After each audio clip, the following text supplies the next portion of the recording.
These days, everybody wants to be healthier and fitter, and running has exploded in popularity. It's simple, accessible, and anyone can start. But turning from an average runner into a stronger, faster, healthier version of yourself, well, that takes something extra. And that's where training apps come in, promising of pushing you beyond what you thought you were capable of. Now, I thought I knew how to train, until this app threw me way out of my comfort zone. After just 1 week, I felt stronger, but also a little broken. Let's talk about my first week using RUNNA. Get out the cage, cut off the leash, baby, let your love run wild, wild, wild.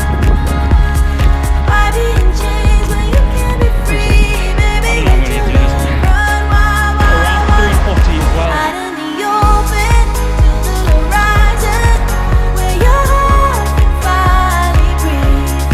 Out in the open, to the horizon, baby, let your love run wild, wild, wild. Hey, welcome back to the channel. So, recently I've been seeing this app called RUNNA advertised everywhere. They claim that they can basically turn you into a stronger, faster, more efficient runner with personalized training plans and coaching. And yes, that is me summarizing and putting into my own words what they claim to do. I wanted to see if RUNNA actually lived up to that hype. So I downloaded the app and used it for a week. It was just a free trial.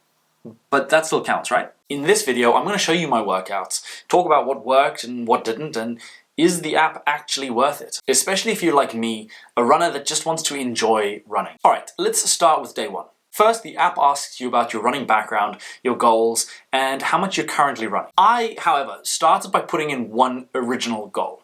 That goal then changed for this video so that I could film something in a week and show you what I experienced. So I changed to do the Park Run Improver plan, which is fantastic that they even have that as an option, that Parkrun is baked into the app.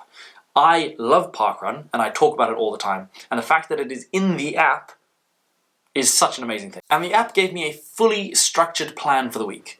When I first saw it, I was, not gonna lie, quite intimidated, but also quite excited to see if I could keep up. It gave me today's suggestion. We are gonna be doing a 4-kilometer easy run. It tells me pace no faster than 5:25, and then it gives me all this other stuff. So at the top here it says warm-up stretches. I believe I can click just play and then it's going to walk me through it. So I'm going to do this live and it's only a minute 28. Just a few things to note. I thought it would have like a built-in timer so that it would just play and you kind of just do it with it. It didn't do that. It just had Coach Steph talk about the exercises but not necessarily to the correct timings. Which is a bit weird. So I guess if in future I just look at the timings and do it myself, which feels like a really easy thing to implement, a built-in timer that just goes 15 seconds here, get ready for this, 20 seconds doing this, get ready for this, and so on. So, I mean, Runner's not going to listen to this, but that's some feedback. Okay, RUNNA, week 1, session 1. It suggested that I just do a 4-kilometer easy run. What I'm going to do is just going to go out 2 kilometers, back 2 kilometers, really straightforward. Also, friendly dog. It was super simple. It synced with my watch basically immediately, and as soon as I clicked a run, it pulled up today's workout. So that, big plus for RUNNA. One small thing I've noticed as well is as soon as I click start on this workout, RUNNA actually puts on a new watch face. Here, I'll show you. So it tells you how far you've got left to go. So that big number is counting down. And then it's got how long you've been running for, so duration. Which, I mean, to be fair, all my normal running faces are still there. Pace, average pace, time, distance. But it's funny that they add their own one on top of it, but have less information. Can we also just appreciate that it's 9:45 at night. The sun is not out, but it's still light technically, and it's still 28 degrees. Man, how nice is British summertime? And that was first session on the RUNNA app completed. We did about 4Ks in 23:36, so that's 5:53 per K. All right, this is gonna be RUNNA week 1, session 2, and this is one that I'm a little bit nervous about because I haven't done intervals for months and months and months. I think the last time I did intervals was when I was doing my half marathon training, a year ago almost. which is where I got this half marathon shirt. Nice coincidence. So I'm gonna do a quick warm up and then let's go. Let's go do it.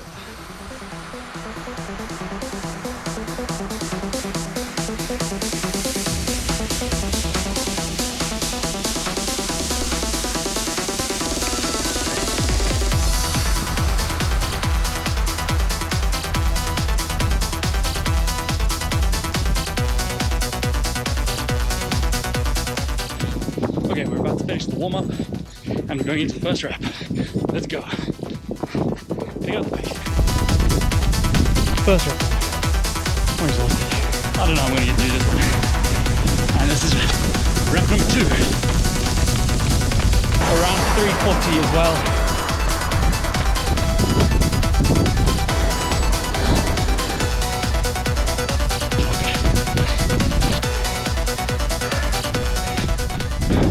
Rep 6 done. That is the workout finished. We got a cool down to do, a mild cool down. But you know how harsh it is to finish next to McDonald's. Oh, the smell of that is killer. Runner session 3, starting with a 1K warm-up, followed by 3Ks at a progression pace. So starting at 440, going all the way down to about 410, and then ending with a 1K cool down. Let's get in.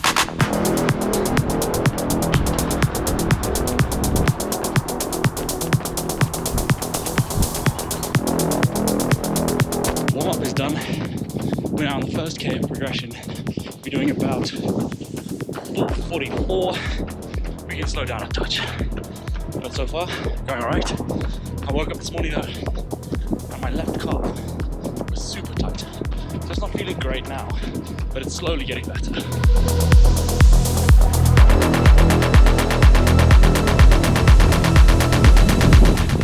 First K, average about 450. Now we're currently averaging about 440, which for this is a little too slow.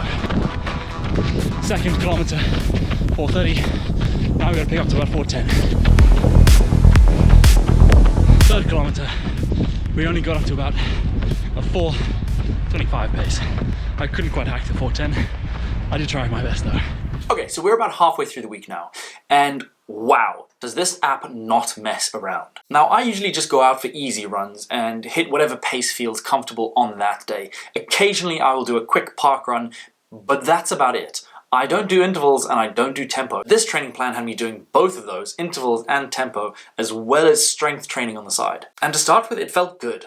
I enjoyed running at much quicker paces to really test to see how quick I could actually run, doing the progression run or the intervals. And what I thought would become a mental battle actually turned out to be more of a physical incapability. But regardless, I will say that having this plan definitely made me feel more motivated and more positive about going out and doing these harder workouts. I really liked having that structure and not having to think about the plan and make it myself. I could literally just wake up, look at what was on the schedule, and go and do it. I love that. The simplicity is excellent. Alright, so it is day 4 with the Runner app. Today is just a lower body strength session. Gratefully we're doing that because my shins are feeling quite sensitive today. I think my calf got really tight and then it almost feels like shin splints, but like really early stages of. So I'm gonna take it easy for the next couple sessions. Let's have a look at this low body strength session. So if I just tap on it, it'll give us all sorts of stuff. One of the cool things is we can set music. Go to Apple Music. Oh yeah, this is a Runner playlist, so shuffle. Won't you even call me up when I never wanna see ya? I'm just on my way back home, little drunk and alone, but I'd rather click ya. Even though it's Friday night and I got no plans tomorrow, I could use a bam bam bam, but it's not from you, cause I'm not that hollow. Baby, let it be. You could try to sweet talk all you want, but I ain't that lonely, baby. Alright, that is the Runner workout done. As you can see, I am quite sweaty. The workout was good, but it did feel a little bit disjointed. Is Runner day 5. This is run number 4. It is just a easy 5.5 kilometer run. I decided why not come to parkrun just because it's more fun to run with people, and besides I'm trying to work up to that 50th parkrun, so if doing these just adds to the numbers anyway. So 2 birds with 1 stone. So let's go have a very easy 5.5k run.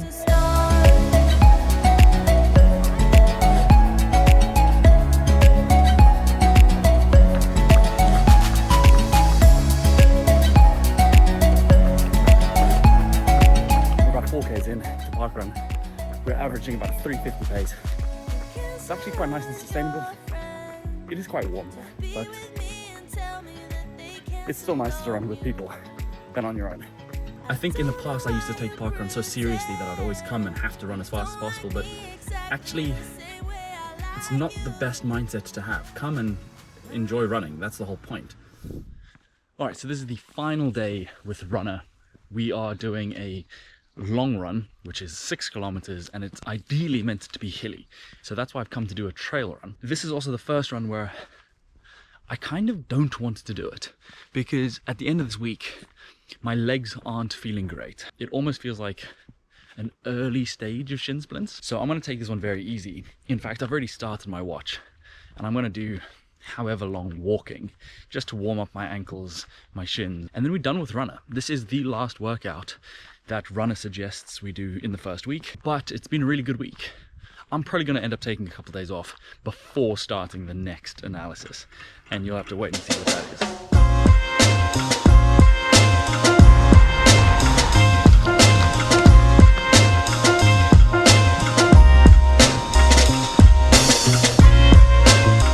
It's interesting. I have to admit that I do really like having the ability to just come into the middle of a forest and do some trail running. It's peaceful, it's quiet, it's remarkably cool. It's really nice to have this as a option right at my doorstep. And the second thing that I thought was pretty interesting is that what I was talking about earlier with my shins and my ankles doesn't feel sore while running on this sort of ground. I mean, yes, I'm going slowly, but I guess it's also not pavement.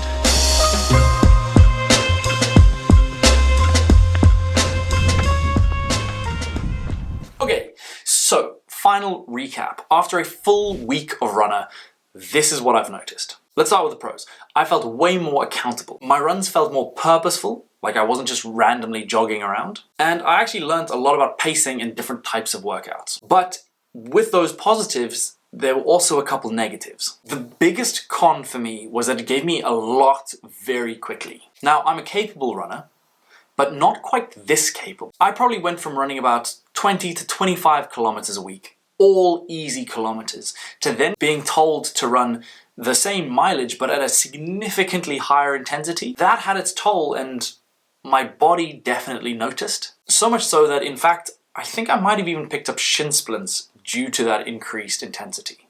Not ideal. But the one thing to add, so I did the free trial, which is only a week, but I could see what it was planning for the week after. Once I put in some of my feedback from the sessions that I did this week, I could see that it adjusted my next week's schedule to have much easier workouts. So there weren't any intervals for the next week. There was more easy running at a slower pace, and the tempos were at a slightly slower pace, but the overall distance was about the same. So the app does adjust, but I didn't use it for long enough to know how it adjusts. Maybe it would be worth doing a full month in a review. So, is Runner worth it? Well, if you're looking for structure, motivation, and a sort of virtual coach in your pocket, absolutely, it's a great tool. But you really have to be careful not to ramp up too fast, especially if you're coming from lower mileage or more casual running like me. And saying that, if you are a casual runner, you might not need this kind of app in the first place. You can just carry on running casually, or at least you might want to ease in more gradually than I did. Overall, I would be so excited to keep using the app